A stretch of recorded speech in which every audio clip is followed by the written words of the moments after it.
Bismillahirrahmanirrahim. Ila hadratin Nabi Mustafa Rasulullah sallallahu alaihi wasallam wa ila kafatil anbiya'i wal mursalin wa ila jami'il muslimin wal muslimat wal mu'minin wal mu'minat wa biniyyatil qabul wa husulil ma'mul wa biniyyati shifa'i min kulli al-amrad wa biniyyati qada'i hawaijid dunya wal akhirah wa biniyyatil fawzi bi husnil khatimati 'inda al-maut, khususan ila ruhi Syekh almarhum Tuan Guru Haji Abdul Rahman Tuan Guru Haji Abdullah.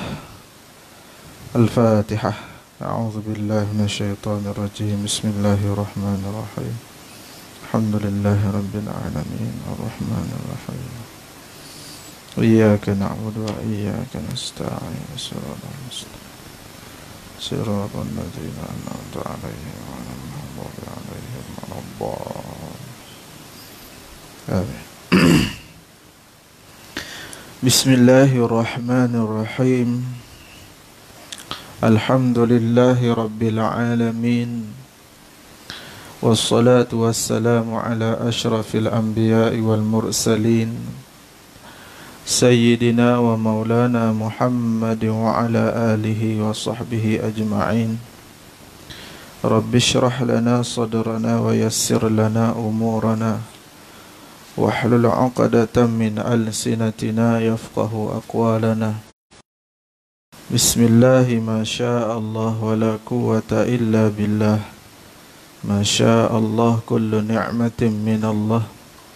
Ma syaa Allah al-khairu kulluhu biyadillah. Ma syaa Allah la yasrifu as-su'a illa Allah. Amma ba'd. Assalamualaikum warahmatullahi wabarakatuh.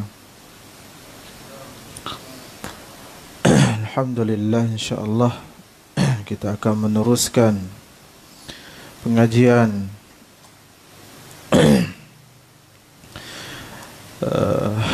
bulanan kita, pengajian berkitab, yang mana insyaAllah pada malam ini kita akan sama-sama mempelajari satu kitab yang baharu untuk kita belajar. Kita dah lama cuma belajar kitab ini baru. Jadi insya-Allah mudah-mudahan kita boleh istiqamah daripada permulaannya sehingga akhir kitab ini, kerana manfaatnya cukup besar pada kita sebagai seorang hamba untuk kita melakukan ibadah, khususnya ibadah sembahyang, dalam pula sembahyang berjemaah yang akan dibincangkan di dalam kitab ini. Baik. Jadi insya-Allah kita akan teruskan dengan muka surat di awal yang dia kata inilah risalah. Ini satu risalah, dia namakan risalah. Asal risalah ni maknanya surat kiriman, satu keping surat tu risalah. Tapi diguna pakai oleh ulama-ulama dengan risalah, dia nak mentawadhu'kan kitab tulisan beliau, yang mana tulisan yang kecil, kitab yang kecil dia namakan sebagai risalah. Maknanya padahal ilmunya di dalam ini ilmu yang melaut lah, tetapi dia menyebut sebagai risalah, dia tidak dinamakan sebagai kitab. Inilah kitab, tak ada.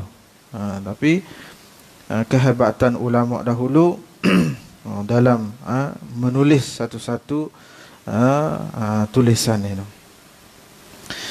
Inilah risalah pedoman, baca dia pedoman, pedoman sembahyang berjamaah. Pedoman ini maklum pada kita Melayu lah. Pedoman untuk cari jalan. Ada juga cakap Pedoman ni satu perkara kalau kita nak terjemuh lagi pedoman ni apa? Tujuan, bantuan, panduan, ya, panduan. Panduan yang berjemaah, gitulah.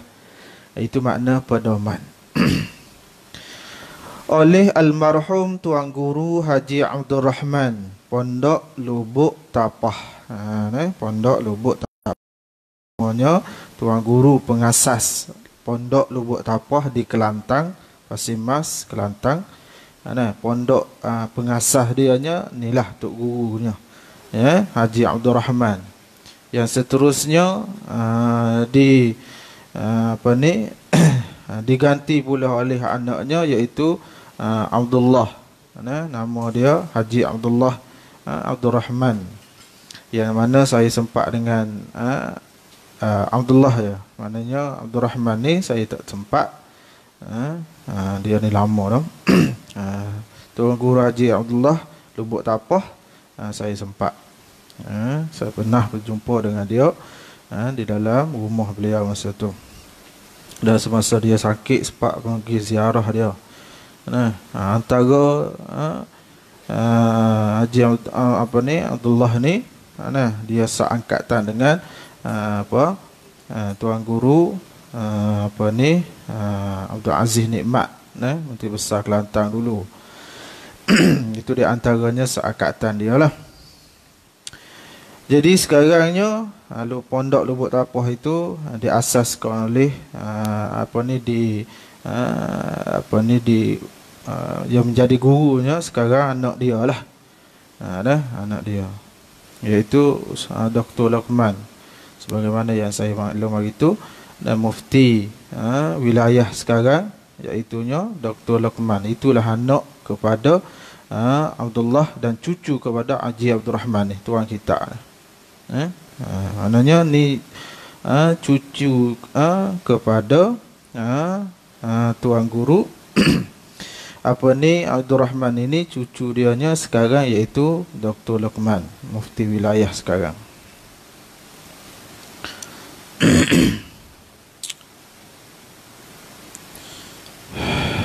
Okey. Muka surat yang seterusnya katanya Bismillahirrahmanirrahim. Ulama memulai setiap pengajian kita apa pun, banyak perkara yang kita mulai dengan Bismillahirrahmanirrahim. Kenapa itu? Salah satunya kerana ulama mengambil permulaan kitab beliau dengan bismillah kerana pertama sekali beramal dengan beramal dengan Al-Quran. Dia mengikut akan Quran, sebagaimana Al-Quran itu memulai dengan bismillah. Begitulah juga dia beramal dengan sabdaan Nabi sallallahu alaihi wasallam. Kerana dalam satu hadis ada Nabi menyebut iaitunya dengan sabdanya kullu amrin zibalin la yubda'u fihi bi bismillahirrahmanirrahim fahuwa aqta'. Nabi kata tiap-tiap perkara yang digemari, yang disukai, yang tidak dimulai dengan bismillahirrahmanirrahim, maka padanya fahuwa aqta', jadi terpotong. Apa maksud terpotong? Iaitunya kurang keberkatan. Jadi disebabkan Nabi bersabda begitulah, ulama pun memulai perbuatan penulisan beliau dengan menggunakan akan Bismillahirrahmanirrahim, kerana beramal dengan hadis itulah. Yang mana kita tahu bahawasanya Bismillahirrahmanirrahim ini, kalau ikutkan kita dalam kalau ikutkan di sini dia menulis kitab. Jadi kalau ikutkan di sini amalan yang dia buat ini sebagai amalan sunat. Amalan sunat. Jadi maklum pada kita, bismillah ini satu ayat yang dicintai oleh syarak. Jadi bila dicintai oleh syarak, bukan sewenang-wenangnya untuk kita guna akan ayat ini. Tak boleh sewenang-wenang kita nak guna ayat ini. Kenapa? Kerana di situ ada padanya hukum. Ada padanya hukum. Seperti ibadah-ibadah yang lain. Tak boleh sewenang-wenangnya kita nak guna. Ataupun perbuatan kita di atas muka bumi ni, ada tempat dia untuk kita guna. Seperti juga bismillah, dia ada hukum dia. Hukumnya tak terhenti, tidak akan terhenti daripada 4 hukum. Ataupun 5 hukum lah. Sama ada dia itu wajib, sama ada dia itu sunat, sama ada dia itu haram, makruh, harus. Tak terhenti daripada 5 ni. Sama juga di sini hukumnya sunat. Baca bismillah. Dia menulis dia ni, dia meletakkan sebagai satu sunnah, perkara yang sunnah. Kerana beramal dengan hadis tadi. Adapun kita nak tahu juga di manakah dikatakan bismillah ini wajib untuk kita baca dia, untuk kita mulakan dengan kalau satu-satu bacaan kita. Di mana? Contohnya di dalam sembahyang, dia menjadi wajib. Baca bismillah ini dari mazhab kita Imam Syafi'i. Itu sebagai contoh. Dan contoh yang lain, disunatkan kita baca bismillah. Itu wajib. Kalau sunat, contohnya di sini. Contoh di sini. Ataupun kita kata kita buat perkara yang disukai oleh syarak. Apa? Makan. Hukumnya sunat. Untuk kita baca akan bismillah. Yang seterusnya, ada ketika bismillah itu dihukumkan sebagai haram kita baca. Tak boleh kita baca walaupun nampak benda tu dicita-cita oleh syarak. Itu pandangan kita, tetapi di sisi syarak dia tidak begitu. Sebagai contoh, iaitunya kita minum arak. Minum arak rasanya nak suruh nampak juruh sikit, nak suruh nampak bagus sikit. Baca bismillah. Itu hukumnya haram. Nampak? Hukumnya haram. Itu sebagai contohnya. Buatlah perkara yang haram, contoh. Kita buat perkara haram, zina. Kita setubuh, hukumnya baca bismillah itu hukumnya jadi haram. Sedangkan kalaulah kita bersetubuh dengan tidak jalan zina, iaitu dengan isteri, baca bismillah hukumnya sunat. Gitu. Jadi kalaulah benda yang haram kita mula dengan bismillah, hukumnya haram. Itu makna dia. Gitu. Seperti juga apa? Ambil wudu. Baca bismillah haram. Bila? Apabila kita menggunakan air air yang kita ambil, air yang dirampas. Tu air yang dirampas. Air tu air kita rampas air orang.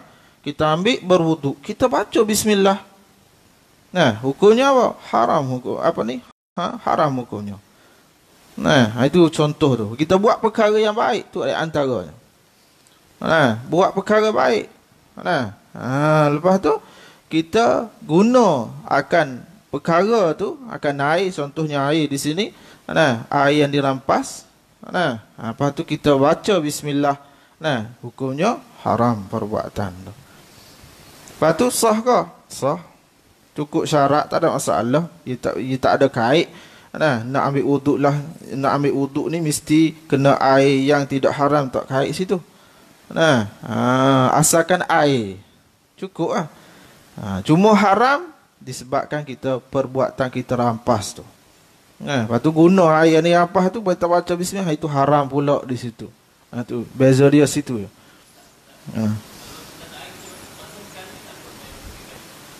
Ha. Tak ada air. Tak ada air. Basuh sekali. Tak ada apa. Sebab yang itulah yang wajib. Basuh sekali tu. Adapun basuh yang kedua, basuh yang ketiga itu sukunnya sunat lah. Lepas tu pastikanlah. Biar pastikan yang basuhan yang pertama itu rata. Tak apa, sah. Okey. Jadi itu sebagai contoh nak bagi tahunya perbuatan yang diharam kita baca bismillah. Itu maknanya. Ada ketika baca bismillah ini hukumnya makruh. Seperti contohnya kita makan perkara yang makan akan makanan yang makruh sebagai contoh. Atau buat perkara yang makruh mengikut pandangan ulama. Contoh apa? Rokok. Isap rokok. Hukum kita ambil pendapat yang kata makruh contohnya. Jadi kita ambil rokok tu bismillahirrahmanirrahim. Hukumnya makruh baca bismillah. Lepas tu tak payah baca, tak payah tunjuk juru. Gitu maknanya. Dah makruh. Makruh kalau kiranya tak berdosa, tak ada buat apa. Tapi tak buat begitu, boleh pahala. Gitu. Tu. Ataupun contohlah apa? Tu. Makan apa? Makan petai contoh. Yang mana petai ini antaranya apa kata para ulama, hukumnya makruh kerana bau dia tu ataupun bawang putih. Makan bawang putih sungguh. Yang masak tu tak kira. Yang makan bawang putih tu. Tu maknanya makan tu kita baca bismillah, hukumnya makruh. Itu maknanya. Ada ketika hukumnya harus semata-mata. Harus ya. Nak kata boleh pahala tak boleh. Nak kata boleh dosa tak juga. Tu maknanya hukum baca bismillah. Dia terpusing daripada 5 perkara tu. 5 hukum itu. Sebagai contoh lagi, dikirakan tidak disunatkan, bahkan tidak dituntut. Kita nak memulakan sesuatu itu dengan bismillah. Contohnya kita nak berzikir, tak disunatkan kita baca bismillah. Nak berzikir, berzikir apa? Zikir yang tuling, zikir yang asli dah zikir. Memang kalimah ni kalimah untuk zikir panggil. Jadi tak disunat juga kita baca bismillah. Sebagai contoh, kita nak apa? Kita nak bagi salam. Salam itu sepanggil satu perkara yang baik. Zikir lah yang panggil. Nak bagi salam. Jadi sebelum kita bagi salam, kita kata bismillahirrahmanirrahim. Assalamualaikum. Tu tak sunat gitu hukumnya. Tak sunat. Tu ni nak bagi tahu perkara yang yang kebiasaan ada orang buat yang mana dia tidak mengikut akan kaedah yang disebut oleh syarak. Ataupun contoh apa lagi? Nak zikir la ilaha illallah contohnya. Sebelum dia kata la ilaha illallah tu, dia kata dulu bismillahirrahmanirrahim. La ilaha illallah. Tu apa panggil? Tak disunatkan. Kita ucapkan dengan bismillah itu. Ataupun subhanallah, itu panggil zikir yang tuling. Zikir yang tuling. Adapun Quran, tu tak apalah. Itu Quran tu bukan zikir, panggil itu Quran. Jadi kalaulah dah zikir, tak perlu lagi nak baca zikir lagi. Tak perlu lagi nak berzikir, dah zikir dah. Sebab diri bismillah tu zikir, nak gabung dengan zikir pula. Itu maknanya tak disunat. Kalau buat juga tak ada apa, tu bukanlah siapa dosa. Tapi nak bincangnya benda tu tak perlu bang. Jadi apa faedah kalau benda tak perlu kita buat? Gitu.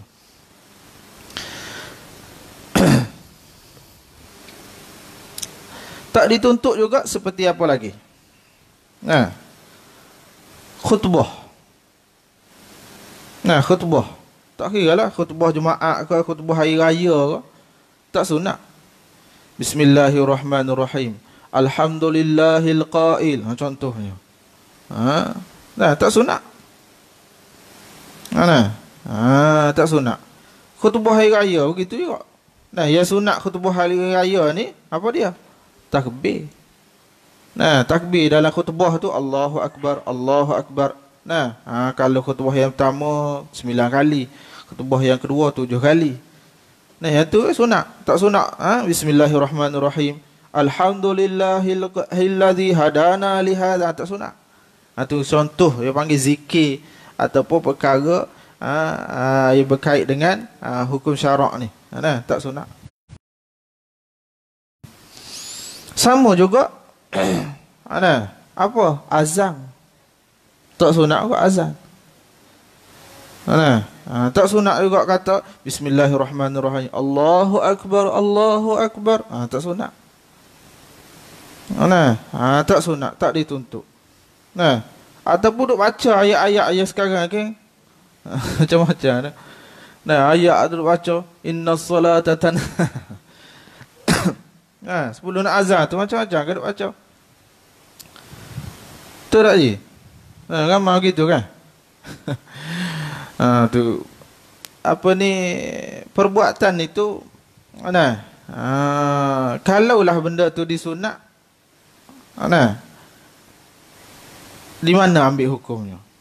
Kalau nak apa ni nak bincang dulu hukum, lepas tu nak buat ke tak buat tu suku kira lah benda tu panggil apa, kalaulah contoh tak ada hukum. Kalau dia buat sia-sia yalah, gitu yalah. Tak ada apa pun, bukanlah nak kata sampai haram, sampai berdosa, tidak. Cuma nak bincang dulu. Duk baca innas salata tanha 'anil fahsya'i wal munkar. Lepas tu baca wala haula, macam-macam kan duk baca tu. Banyak tu. Ambil mana? Ya ramai rasanya tiru-tiru ya. Tiru. Orang buat gitu juga. Aku ada. Kalau ada saya pun nak tahu kak. Kalau ada dalilnya, ada daripada mana ambilnya hukumnya itu, nak tahu juga, kata takut sunat kak. Tapi setakat duk belajar ni rasa tak pernah jumpa lagi. Ni di antara nak sebutnya, contohnya apa? Takbir apa ni silap. Allahumma salli Muhammad. Azan itu panggil zikir mahdh. Zikir yang tuling. Jadi tak perlu nak baca ayat-ayat lagi sebelum teruskan dengan azan. Itu maknanya. Itu yang nak bincangkan. Tahiyat. Masa tahiyat tu. Tak sunat ke? Tak sunat. Buat juga makruh lah hukum. Tahiyat kita baca bismillah juga. Supaya bertahiyat jugalah. Gitu ada. Hukumnya tak sunat. Itu maknanya sebagai contoh yang panggil zikir-zikir yang tak disunatkan. Kita membaca akan bismillah. Tak sunat. Jadi tak sunat, perlu apa kita buat? Azan tadilah. Yang tu banyak tu. Kadang-kadang orang ni ketiru ya sebenarnya, bukannya apa pun. Tiru. Tapi buat tu tak ada masalah lah. Bukan nak sebutnya kata haram, tidak. Tapi sia-sia lah. Tapi tak sia-sia juga duk baca tu ayat tu. Tapi dah daripada duk sekat orang. Sekat macam tu. Masuk azan tak? Azan. Duk mengajar ni sedap-sedap lagi ni. Ustaz azan lah. Setengah-setengah tempat isyarat. Ada pernah jumpa. Ni sap. Ya standby dia memang kerja dia gitu kali. Tak, orang tak ada marah apa. Tak ada hormat langsung orang. Ustaz tak kira apa. Ni. Syarat ada pak tu, so saya kata tu saya kena dah lah. Mana? Tu. Padahal dengan bagi begitu tu tak terus hazar pun duk main tak dia. Duk baca ayat ni. Tadi suruh berhenti sangat, biar berhenti tak selalu lah, nampak nak suruh berhenti sangat. Tak juga. Tapi duk baca ayat tu dah nampak lewat sangat kita. Ni sikap kan. Dah kalau nak buat sungguh kan tadi. Terus Nampak sekat orang sangat. Tu cara dia. Jadi itu nak bagi tahu secara logiknya dulu. Tu apa perbuatan yang orang tu biar ada faedahnya. Biar ada faedah, biar ada guna apa yang kita buat. Tu kita nak situ je. Itu sebagai contoh. Tu. Jadi berkait dengan sini, musannif dia mendahulukan dengan bismillahirrahmanirrahim ini, bismillahirrahmanirrahim ini, kerana berlandaskan dengan Al-Quran dan juga hadis Nabi sallallahu alaihi wasallam. Itu di antaranya. Jadi apa yang dia buat ini hukumnya sunatlah hukumnya. Baik. Seperti mana kita kena tahu juga satu perkara. Mana kita pandai sebut yang ni sunat, yang ni wajib, yang ni wajib. Sekarang ni duk wairanya apa? Wajib. Wajib apa? Wajib pakai mask. Tu. Start 1 Oktober wajib pakai mask. Wajib apa tu? Ni tak pakai laku dosa ni. Tak gitu. Dah wajib. Dia tahu wajib tu apa? Tahu wajib apa tu?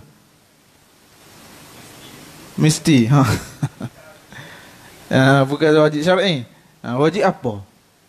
Ada bukan wajib syarak, wajib apa? Kita tahu juga kan? Tu tahu sebut wajib kan? Wajib jadi Melayu lah, arak tu. Yang kalau Melayu sungguh wajib ni mestilah tu Melayu sungguh. Wajib ni arak, kalimah arak. Jadi Melayu tu. Baik. Yang wajib apa tu? Wajib apa? Biar tu tahu wajib apa tu yang PM sebut tu. Wajib apa? Nak tahu situ? Wajib syarak lah. Sebab ni kita tahu biasa sebut tahu wajib syarak. Jadi bila wajib syarak, apa wajib syarak? Buat boleh pahala, tinggal berdosa. Jadi kita sekarang tinggal ni. Adakah wajib itu wajib syarak? Biar kita faham situ. Ni kita belajar ni. Biar tahu apa diguna pakai dalam kaedah dunia, dalam kaedah kita, ya kita tahu. Boleh tahu, boleh bagi tahu wajib apa tu? Tak tahu. Itu dia panggil dari segi agama dia ada kait. Walaupun nampak benda tu disebut begitu saja, ada kait dengan agama. Kita taklah boleh nak lari daripada agama Islam. Jadi kita kena kaitkan. Dah dia sebut itu wajib. Wajib apa? Letak dia dalam Islam. Apa dia panggil? Dia panggil wajib dalam Islam macam tu. Dia panggil wajib aridi. Dia panggil wajib aridi. Apa wajib aridi ni? Arak lagi tu. Maknanya aridi ni makna wajib yang baru datang. Baru datang. Sebagai contoh benda-benda yang sudah lepas. Wajib aridi ni mati. Dia panggil wajib tak? Kita mati ni wajib tak?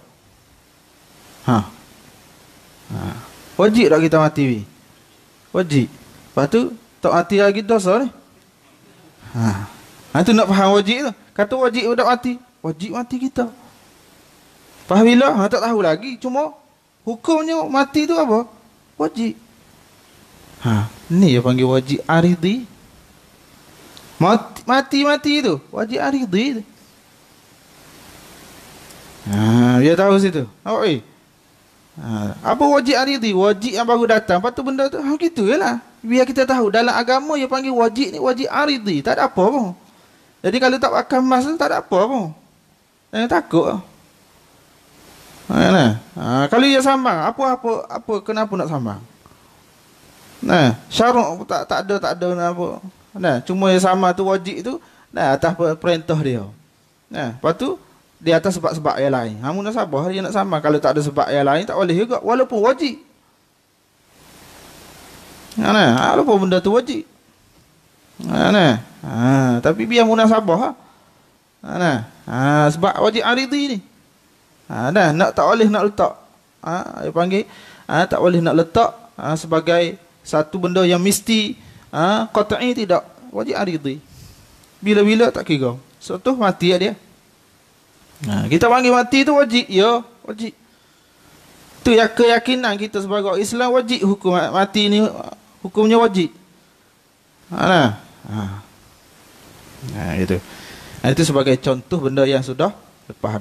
Ni yang kita jumpa ni, mari jumpa sini, apa ni, wajib aridhi, 2020 ni, tu ada wajib pula. Ni panggil antara wajib aridhi.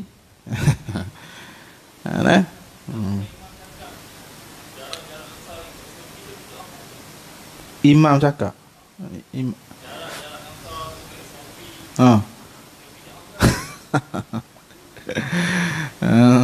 Tu. Mana nak tahu cakap bid'ah ke? Memang bid'ah. Bid'ah. Apa maksud? Maksud bid'ah tu apa? Banyak hari-hari tu buat bid'ah. Bukan hanya dengan percakapan itu bid'ah. Tu. Kita hari-hari tu buat bid'ah. Apa bid'ah? Buat perkara yang baru. Kalaulah kita cakap benda yang baru, bid'ah. Lepas tu bid'ah bukanlah dengan maknanya benda tu sesat, tidak. Pada perkara tu mungkar, tidak. Perkara tu jadi haram, tidak. Kita tengok maksud bid'ah sini, maksud bid'ah dengan makna pada lughah. Apa? Buat perkara yang baru. Cakap perkara yang baru. Tu ya. Faham dosa? Tak berdosa. Gitu. Cuma bila sebut kata bid'ah, kita nampak kasar kan. Nampak benda tu tak salah besar di sisi syarak, tidak. Maksud yang sebelum-sebelum ni kita sebut orang buat bid'ah tu, yang tu ada makna pada makna pada istilah pula. Yang ni boleh juga panggil bid'ah pun boleh lah. Dah panggil kata bid'ah, kita sebut bid'ah juga. Cumanya benda tu tak ada masalah pun. Nak sebut-sebut lah. Tak ada masalah. Benda kalau orang kata bid'ah, ya bid'ah. Tapi benda bid'ah yang baru, benda yang baru je.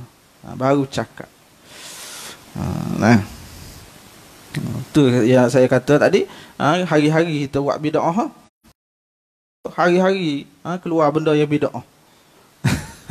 Dan benda yang baru semua. Timbul yang ni pula timbul. Macam-macam. Tu bid'ah. Allah Akbar. Baik, habis itu. Tu. Masa kita cemburu dah ni. Baru bismillah tu. Masa bismillah tu. Tu. Ngaji bismillah ni pun gitulah. Tu. Saya mengaji dengan tok guru saya dulu. Satu-satu kitab. Dia bahas bab bismillah saja. Berapa hari. Maksud berapa hari ni, satu masa gini. Dia bahas tak habis lagi. Esok pula bahas pula dalam masa sejam. Tak habis lagi. Duk bahas bismillah saja. Duk hukum, duk korek hukum tu. Tu orang mengaji panggil. Ni kita orang mengaji ni. Kita ni bukan orang yang jahil tak tahu, tidak. Kita ni orang mengaji panggil. Mengaji beginilah cara dia. Habis. Saya kita sambung semula. Alhamdulillah, nak jawab soalan, ada soalan sikit. Sebab ni nak masuk dah ni. Masuk dah. 4 minit lagi. 4 minit kita jawab soalan. Ada soalan sikit. Nanti kita sambung semula. Ya, sila. Okey.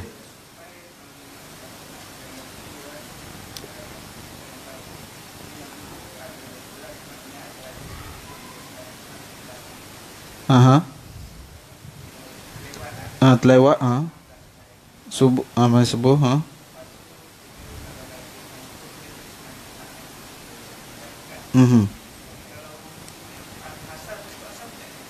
sama juga. Boleh juga. Boleh. Cuma benda ni panggil kalau boleh buat dalam keadaan apa, sebab apa ni, ramai orang yang tidak mengetahui benda ni. Buat dalam keadaan tersorok sikit lah. Kalau lah orang yang tahu tak ada masalah pun. Tapi kalau nak jelas pun tidak ada masalah. Cumanya hukumnya dibolehkan. Hukumnya dibolehkan. Cuma ada pendapat yang kata tak boleh itu atas sebab-sebab yang lain lah. Tapi benda ni dibolehkan lah.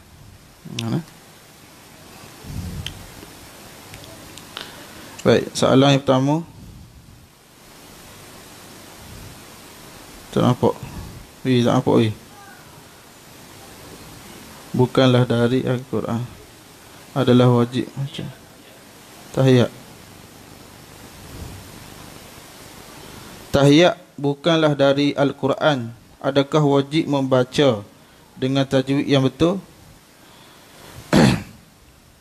Dia bukan Al-Quran kan? Betul lah, bukan Al-Quran. Tapi diwajibkan kita baca dengan betul juga. Kenapa? Kenapa?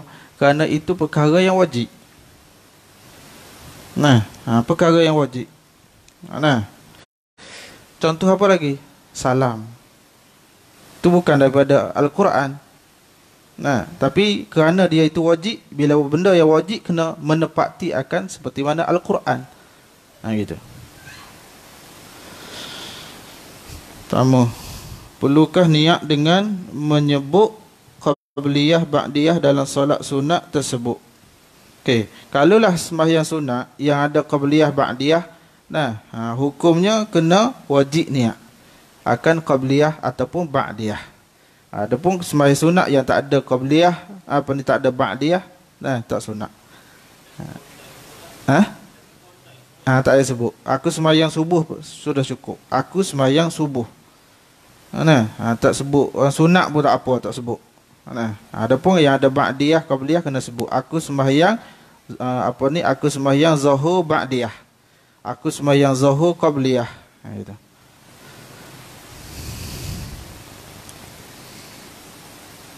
Yang ketiga, semasa musim PKP yang lalu, ada juga orang yang datang solat di surau atau masjid.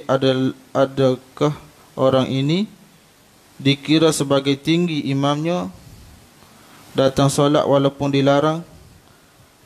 Apakah hukum solat tersebut?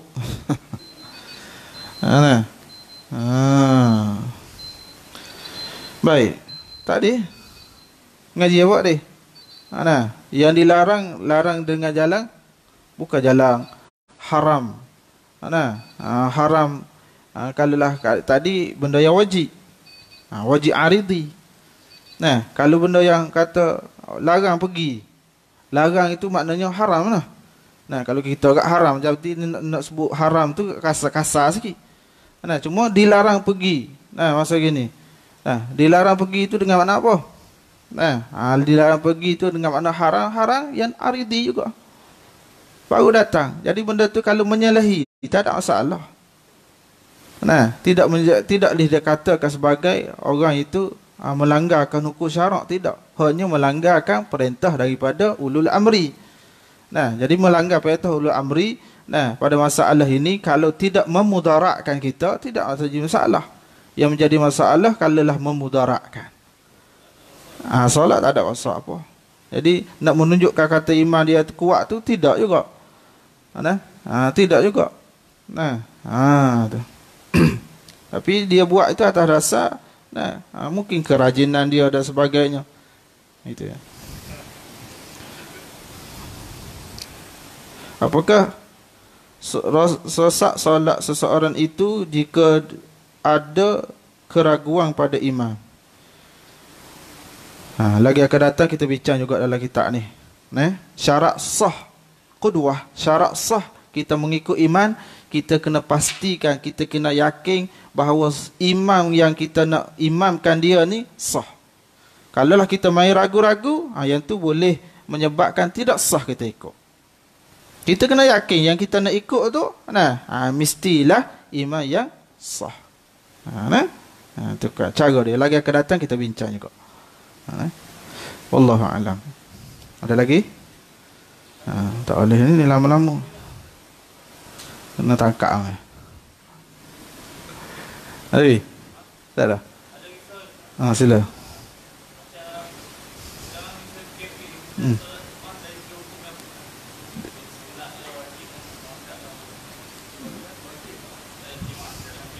Solat berjamaah, okey. Lah musim ni lah. Tak ada, tak ada, sama ya. Sunat dia, sunat yang kuat dituntut, sunat muakkad. Tak ada, tak ada, tak ada. Tak ada. Dia tak kira begitu. Maknanya tak kira. Wallahu a'lam. Boleh? Cakap ni dahulu. Wallahu a'lam. Bismillahirrahmanirrahim. Alhamdulillah rabbil alamin, wassalatu wassalamu ala asyrafil mursalin sayyidina Muhammad wa ala alihi washabbihi ajma'in. Allahumma nawwir qulubana bihidayati kama nawwartal arda binuri syamsika abada bi rahmatika ya arhamar rahimin. Alhamdulillah rabbil alamin.